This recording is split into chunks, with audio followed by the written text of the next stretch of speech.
ज्या ज्या महापुरुषांनी मानवजातीच्या कल्याणासाठी प्रयत्न केले त्या तमाम महापुरुषांना विनम्र अभिवादन करतो।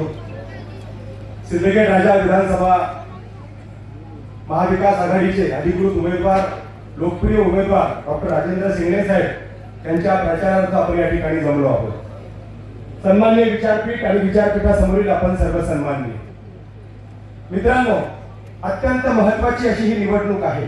आपण सगळ्यांनी समजून घेण्यासारखी ही निवडणूक आहे, कारण देशाचे नेते आदरणीय शरदचंद्रजी पवार साहेब, उद्धवजी ठाकरे साहेब, राहुलजी गांधी आणि समविचारी कॉमन मिनिमम प्रोग्राम घेऊन सर्व एकत्रित होऊन ही निवडणूक लढतायत। कारण लोकसभेच्या निवडणुका झाल्या, ज्या 10 वर्ष भुलथापा मारल्या होत्या त्याला आता महाराष्ट्र बळी पडणार नाही असं महाराष्ट्रातल्या जनतेनं सिद्ध केलेलं आहे आणि आता विधानसभेला सुद्धा ती वेळ आलेली आहे।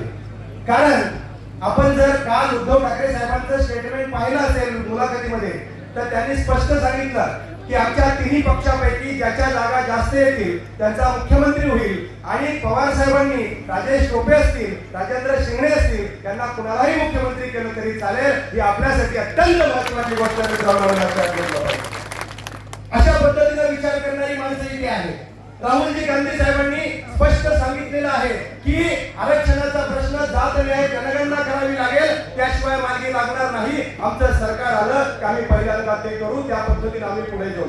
दुसरी महत्त्वाची गोष्ट आहे, तुम्ही इथं लाडकी बहीण सुरू केली, परंतु कोरोनाच्या काळात लाडक्या बहिणीच्या नवऱ्याची नोकरी गेली, तो बेरोजगार झालाय, त्याचा धंदा बुडवलाय, त्याच्यासाठी मात्र तुम्ही काही केलं नाही। परत करून सुद्धा राहुल गांधींनी काल घोषणा केली परवा की काय सांगितलंय की तुम्ही 1,500 रुपये देता, 1,500 काहीच होणार नाही, आम्ही महालक्ष्मी योजना आणणार आहोत आणि 3,000 रुपये आम्ही देणार आहोत, हे आम्ही लक्षात घेतलं पाहिजे।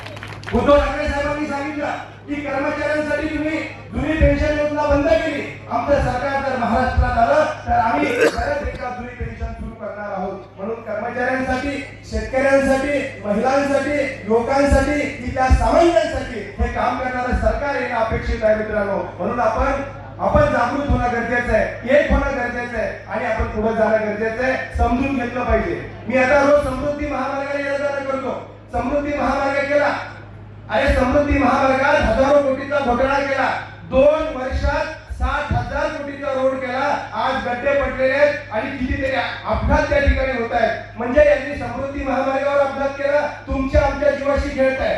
एवढंच नाही तर शिवाजी महाराजांचा पुतळा हा मोदींनी उभारला, देशाच्या प्रधानमंत्र्यांनी, आणि 8 महिन्यात तो पुतळा पडतो, यासारखी लाजीरवाणी गोष्ट दुसरी असू शकत नाही मित्रांनो। आम्ही लक्षात घेतलं पाहिजे, याचे एक वेगळी प्रेम आहे, म्हणून आपण महाविकास आघाडीच्या पाठीशी ठामपणे उभं राहणं गरजेचं आहे। महाराष्ट्रावर आज 8 लाख कोटीपेक्षा जास्त कर्ज झालंय आणि तुम्ही खिरापती वाढताय, चुकीच्या घोषणा करतायत आणि लोकांना आकर्षित करण्याचा प्रयत्न करतायत, परंतु हे असंविधानिक सरकार आहे, असंविधानिक मुख्यमंत्री आहे, धोक्याचं सरकार आहे। यांनी आतापर्यंत ऐकलं होतं की माणसं हे पक्षातून जात असतात, पक्ष फोडून जात असतात, आता हे पक्ष घेऊन पळून चालले, चिन्ह घेऊन पळून चालले।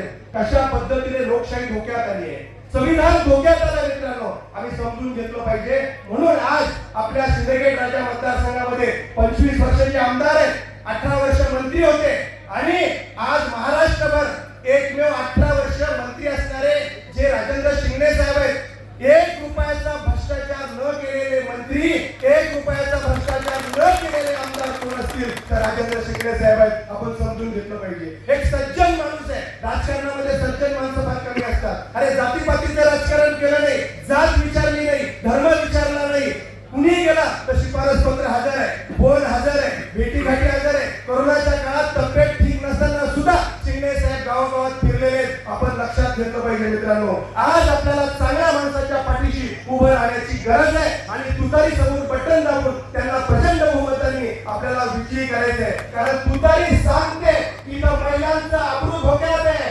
तुतारीवाला माणूस सांगतो महिलांची अब्रू धोक्यात आहे, तुतारीवाला माणूस सांगतो अरे भ्रष्टाचार मोकळला तो थांबवा, तुतारीवाला माणूस सांगतो इथं युवकांना नोकरी मिळत नाही, तुतारीवाला माणूस सांगतो इथं भ्रष्टाचार वाढला, आणि ते सगळं थांबवायचं असेल मित्रांनो तर आपल्याला डॉक्टर राजेंद्र शिंगणे साहेबांना प्रचंड बहुमताने विजय करायचा आहे। प्रत्येकाने आपापल्या परीनं आपापल्या ठिकाणी जाऊन सांगायचंय की शिंगणे साहेब विजयी झाले तर मुख्यमंत्री कुठलाही मुख्यमंत्री तर महत्वाचे कॅबिनेट मंत्री केवळ आपण आमदार निवडून देणार नाही, आपण नामदार निवडून देणार आहोत मित्रांनो, हे लक्षात घेतलं पाहिजे. म्हणून डॉक्टर शिंदे साहेबांच्या पाठीशी आपण एक मताने उभं राहिलं पाहिजे आणि त्यांना प्रचंड बहुमताने विजय केला पाहिजे. परत एकदा आपल्या सगळ्यांना आव्हान करतो आणि थांबतो. जय हिंद, जय महाराष्ट्र. आमचे नेते, आमचे मार्गदर्शक, जिल्हा परिषद सदस्य आयुष्यमान